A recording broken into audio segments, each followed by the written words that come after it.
आपण सांगा, नुकताच लोकसभेची निवडणूक झाली आहे, कशा प्रकारची लोकसभेची निवडणूक राहिली आपल्या क्षेत्रामध्ये, काय सांगाल?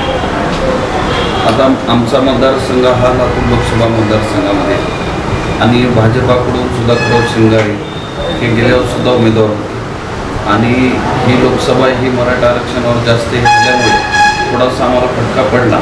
परंतु एक सांगायचं म्हणजे लातूर लोकसभेचं लोहा कंधार मतदारसंघामध्ये एवढं काही जास्तीचं नुकसान झालेलं नाही, कारण फक्त काँग्रेसला 2700 मताची लीड या लोहा कंधार मतदारसंघात मिळालेली आहे आणि काँग्रेसचे बरेचसे पुढारी जवळपास 1-1.5 महिन्यापासून मेहनत घेत होते, पण आम्ही फक्त 4 दिवस घेतलेल्या मेहनतीला फळ जवळपास त्या मतदारसंघामध्ये शिंगारेला मताधिक्य देण्यापेक्षा फक्त काँग्रेसला फक्त 2700 मताधिक्य जास्तीचं आहे.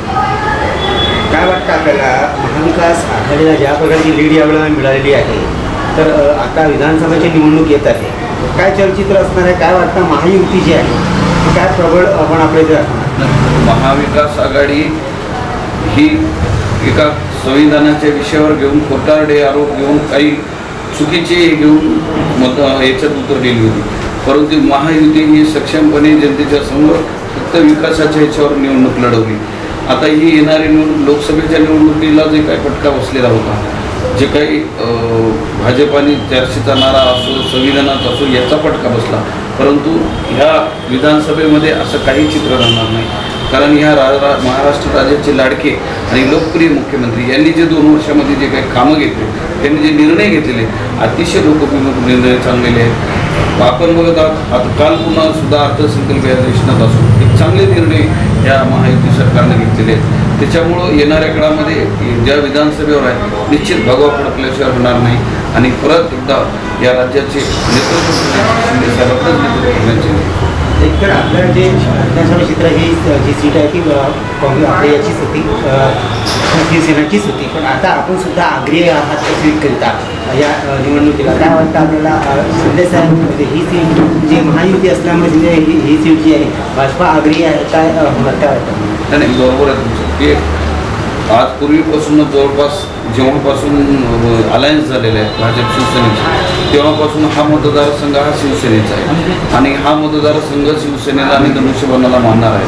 हा बाळासाहेबांच्या विचाराचा मतदारसंघ आहे, त्यामुळं इथं भारतीय जनता पार्टीनं कधीही इलेक्शन लढवलं तरी त्यांना काय मताधिक्य मिळालेले आपण बघितलेले आहेत, परंतु या मतदारसंघामध्ये जवळपास 2-3 वेळेस शिवसेनेचे आमदार निवडून आले, 4 वेळेस या मतदारसंघात शिवसेनेच्या आमदारांना निवडून दिलेलं आहे आणि निश्चित जरी शिवसेना 2 झालेले असल्या तरी इथे शिंदे साहेबांचं काम, जे महाराष्ट्राचे लाडके मुख्यमंत्री आणि लोकप्रिय मुख्यमंत्री यांनी जे निर्णय घेतले त्याच्या मागे कंधार किलो याची जनता निश्चितपणे उभा राहील. आणि आपण बघतो लोहा कंधारची जनता ही सर्व धनदांडग्यांना कंटाळलेली आहे, प्रस्थापितांना कंटाळलेली आहे, सगळं तीच कोणी व धनदांडग्याच्या किंवा संपत्तीच्या जोरावर त्या लोहा कंधारमध्ये मी आमदार होतो, त्यासाठी बरेचसे लोक बाहेरून फिरून कुटुंब येऊन लोहा कंधार मतदारसंघावर करतात, परंतु इथली जनता विचार करणारी आहे. इथली जनता कोणाला कुठं बसवायचं हे चांगलं मनात पुण्यातील जनतेला माहीत आहे, त्यामुळे ही जागा ही निश्चित शिवसेनेकडेच राहील. काय वाटतं, आपल्या विधानसभेमध्ये कोणकोणते महत्त्वाचे जे कार्य आहे ते करायचे आहे, करणं अपूर्ण आहे, काय कोणकोणते असे महत्त्वपूर्णची गरज आहे? सगळ्यात महत्त्वाचा निर्णय म्हणजे इथल्या तरुणांना काम नाही, नुसतं काम देण्याच्या भाषा करतात, कंपनी उद्योग आणण्याचं. आता आपण बघतात श्यामसुंदरजी शिंदे आमदार होते, प्रतापराव पाटील चिखलीकर साहेबांनी नेतृत्व केलं, सगळे मोठे मोठे बोलतात. आता काय प्रस्थापित होईल त्यानंतर उद्योगांपैकी आणतो. माझं मत आहे की बाबा उद्योग आणण्यापेक्षा तुम्ही निवडणूक झाल्यानंतर उद्योग आणण्यापेक्षा अगोदर एवढ्या MIDC आहेत, मार्दळ आहे, उस्मूर आहे, आमची फुलवड आहे, इथं उद्योग का आणत नाही? इथल्या तरुणाच्या हाताला काम नाही, कुठल्याही खेड्यामध्ये कुठल्या रोडचा किंवा ह्याचा विकास नाही. आज एवढ्या गंभीर समस्या ह्या 4 वर्षामध्ये लोहा कंधार मतदारसंघामध्ये आहेत. काही गावाला तर 8-8 दिवस 10-10 दिवस वीज नाही, पाणी नाही, अशा परिस्थिती या लोहा कंधार मतदारसंघातील जनतेची झालेली आहे.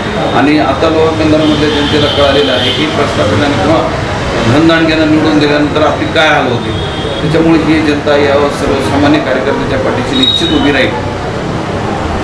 एकीकडे शिंदेसाहेब यांचे केलेले खूप सारे कामं आहेत, मुख्यमंत्री साहेबांचे केलेले खूप सारे कामं आहे इकडच्या लोकांकरता, त्यात लोकांतर्फे आपल्याला भेटणारा जो प्रेम आहे तो भरपूर आहे. यातच यात महाविकास आघाडीमध्ये जी शिवसेना आहे ते कुठे ना कुठेतरी पाय टाकण्याचं आतापासून काम करत आहे. काय वाटतं, जनता कशी बघणार? एक सांगायचं म्हणजे आता जी शिवसेना आहे आता आमच्या मतदारसंघामध्ये काम करते, आमच्या मतदारसंघामध्ये बाहेरून येणाऱ्या याला कधी महत्त्व दिलेलं नाही आणि ते कोण्या पद्धतीने शिवसेना चालते हे सगळ्याला माहिती आहे. म्हणून आम्ही काय काम करतो आणि मी काय काम करतो याच्यावर सर्व जनता ठरवणार आहे. कारण मी तिथं काम करत असताना सर्वांना घेऊन सर्वसामान्य शेतकऱ्याला सर्व माझ्या कार्यकर्त्याला घेऊन जी काही शिवसेना मी उभी केलेली आहे निश्चित त्या शिवसेनेच्या माध्यमातून. परंतु एक सांगतो, महाविकास आघाडीमध्ये जी शिवसेना आहे फक्त जातीय समीकरणावर निवडणूक लढवते, बाकी काही नाही. त्यांचा महत्त्वाचं म्हणजे कोणता अजेंडा नाही किंवा कुठलं एखादं हे नाही की बाबा आम्ही या कारणावर निवडणूक लढू शकतो. फक्त अफवा आणि अफवा पसरून कशी निवडणूक जिंकता येते एवढंच त्या शिवसेनेच्या कार्यकर्त्याला आणि पदाधिकाऱ्यांना माहिती. राजस्थानी जनता यावेळेला आपल्याकडे आशेच्या नजरेनं बघतात, काय वाटतं त्यांचं हे स्वप्न पूर्ण होणार? मी एक सांगतो तुम्हाला, लोहा कंधार मतदारसंघ हा एक वेगळा मतदारसंघ आहे. इथंच नेहमी कुणाला कुठं बसवायचे ते जनतेला चांगलं माहीत आहे आणि मी निश्चित एक सांगतो की मी सर्वसामान्य तळागाळातल्या कार्यकर्त्यापर्यंत काम केलेलं आहे. आज मी 14-15 वर्षापासून या मतदारसंघात काम करतो आणि प्रत्येक गावातल्या प्रत्येक माणसाचे आणि प्रत्येक गावाशी माझे चांगले संबंध आहेत. निश्चित मी जरी बगळे कुटुंबातला शेतकरी कुटुंबातला जरी असलो तरी मी या धनदांडग्याच्या विरोधात निश्चित दंड थोपटून उभा टाकलेला आहे आणि निश्चित मला कंधार लोह्यातली जनता ही मला यावेळेस आपला आशीर्वाद दिल्याशिवाय राहणार नाही अशी खात्री आहे. कारण का तर ह्या महाराष्ट्र राज्याचे लाडके मुख्यमंत्री यांचे जे निर्णय आहेत ते लोकांपर्यंत मी पोहोचवण्याचं काम केलेलं आहे आणि निश्चित माननीय शिंदेसाहेबांच्या नेतृत्वाखाली अनेक हा मतदारसंघ सक्षम आणि बलाढ्य करण्यासाठी मी खूप प्रयत्न करून हा मतदारसंघ पुन्हा शिंदेसाहेबांच्या चरणी विजय घेऊन अर्पण केल्याशिवाय राहणार नाही.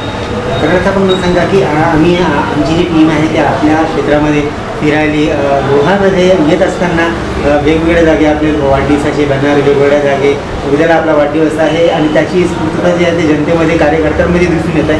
कशा प्रकारचं म्हणजे मन कार्यकर्त्यांनी मागे आपल्याला लागलेलं आहे ते करतात. मी माझ्या कार्यकर्त्याला मी माझ्या याच्यापणावर जोपासलेला आहे आणि जे काही कार्यकर्त्यांनी आज लोह्यामध्ये आपण चित्र बघतोय माझ्यासाठी सर्वसामान्याचं लोहा असो कंधार असो एवढ्या एक चांगल्या धनदांडग्याचा वाढदिवस होऊ शकत नाही या पद्धतीचा वाढदिवस माझे सर्व कार्यकर्ते करत आहेत आणि स्वयंस्फूर्तीने त्यांनी हा जो वाढदिवस अरेंज केलेला आहे ते स्वतः त्यांनी कार्यकर्त्यांनी अरेंज केलेला आहे. समजा तो तयारी सर्व कार्यकर्त्यांनी केलेली आहे आणि निश्चित मी जेवढं प्रेम केलं त्याच्यात 10 पट त्यांनी माझ्यावर प्रेम करण्याचा दिसून यायला मला आणि निश्चित मी सांगतो की जशी करणी करताना आपण तसे वर्णी बरोबर तसं त्यांच्यासाठी मी अहोरात्र मी या मतदारसंघात किंवा त्यांना वेळ देतो त्याप्रमाणे ते सुद्धा माझ्यासाठी आज जवळपास 8 दिवसापासून हे सगळं नियोजनामध्ये परेशान आहे आणि निश्चित त्यांच्या या प्रेमापोटी जे काय मी ते प्रेम कधीही विसरू शकणार नाही. आपण प्रत्येक वाढदिवसाला एक काही ना काही एक संकल्प आपला असतं. यावेळेला वाढदिवसमध्ये आता काय संकल्प आपण असणार आहे? माझा या वाढदिवसानिमित्त एकच संकल्प आहे की या राज्याचे लाडके मुख्यमंत्री माननीय एकनाथजी शिंदेसाहेब, आमचे युवा नेते आदरणीय डॉक्टर श्रीकांतजी शिंदेसाहेब, आमचे मराठवाड्याचे संपर्क आनंदराजे जाधव साहेब, आमचे नांदेडचे नेते हेमंतभाऊ पाटील असो की आमच्या जिल्हाप्रमुख आनंदराव गोंडारकर असो यांच्या सर्वांच्या माध्यमातून यांच्या संकल्पनेतून जी काही शिवसेनेची कामं आहेत, जी काही शिवसेनेची शिवदूत आहेत, बूथ प्रमुख आहेत, जे काही छोट्या मोठ्या जे काही संघटना आहेत आमचे सर्व ते संघटनेचं मजबूतीकरण करून महिला स्क्रीनिंग करून मला त्या पूर्ण मतदारसंघात जायचं आहे आणि हा मतदारसंघ ह्या वाढदिवसानिमित्त शिवसेनामय आणि शिंदेसाहेबाचा मतदारसंघ म्हणजे शिंदेसाहेबाच्या शिवसेनेचा मतदारसंघ म्हणून मला मी शपथ घेतलेली आहे की या मतदारसंघामध्ये 2 महिन्यामध्ये हा मतदारसंघ हा पूर्ण भगवामय करण्याचा माझा संकल्प आहे.